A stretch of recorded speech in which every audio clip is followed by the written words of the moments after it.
Now let's talk about what's going on in the US. As usual, racism and gun terror are in the headlines. This is a story coming out of Kansas City in the state of Missouri.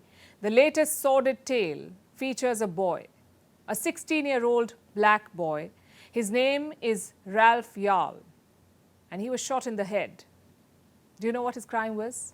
He rang the wrong doorbell, that's all. He was shot in the head because he rang the wrong doorbell. He was going to pick up his siblings. He accidentally went to the wrong house. Inside was an 84-year-old white man who decided to shoot first and ask questions later. And it gets worse. After the teenager went down, the homeowner shot him again, just to be sure, apparently. And there isn't any real defense of this old man's actions. The gun was fired from behind his door. The teenager had not entered the residence. This has resulted in widespread public anger, as it should. Celebrities have spoken out. Even Vice President Kamala Harris has condemned the incident. And here's what the police said when it happened. On April 13th, just before 10 o'clock p.m., officers were called to a residence where a teen was shot in front of the residence by a homeowner. The teen was transported to a local hospital for his injuries. The homeowner was taken into custody and placed on a 24-hour investigative hold. Now, there are a couple of things to unpack here. First, the old attacker was released. Reports say he was released after just 2 hours in custody. He got to sleep in his own bed after shooting a child in the head. Do you know of lots of cases where an attacker shot a child in the head and was allowed to return home? US media outlets have raised this question. Here's what they're asking. What would have happened if a black man had shot a white teenager in the head? Would he be allowed to go home? Chances are he wouldn't. This whole incident reeks of racism, from the shooting itself to how the police handled the aftermath.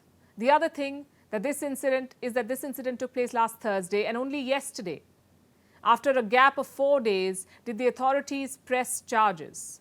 The victim's family and friends were obviously furious, as were the people protesting against the incident. After the delay, this is what a state prosecutor said.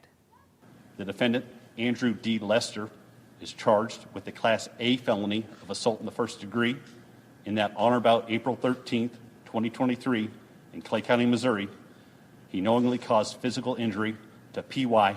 by shooting him. This is an A felony. It carries with it a range of punishment of up to life. In count 2, the defendant is charged with armed criminal action. Again, a lot to unpack. The attacker is accused of, quote-unquote, knowingly causing physical injury. The other charge is armed criminal action. And what about attempted murder?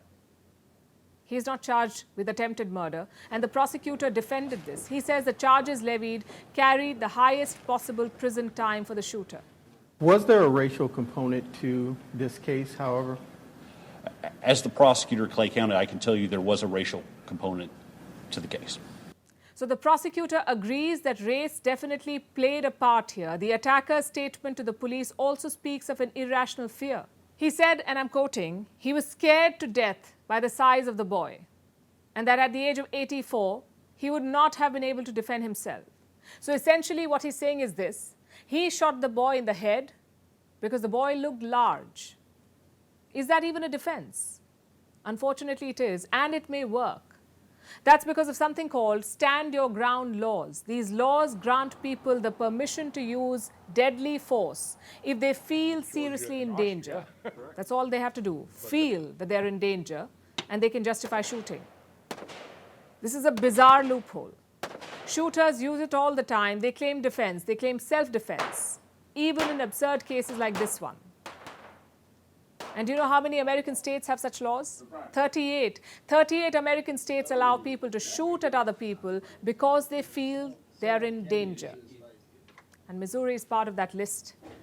Now, we don't know how this will play out in the courts, but here's another case that lays bare all that is wrong with America: rampant racism and trigger-happy citizens protected by the law.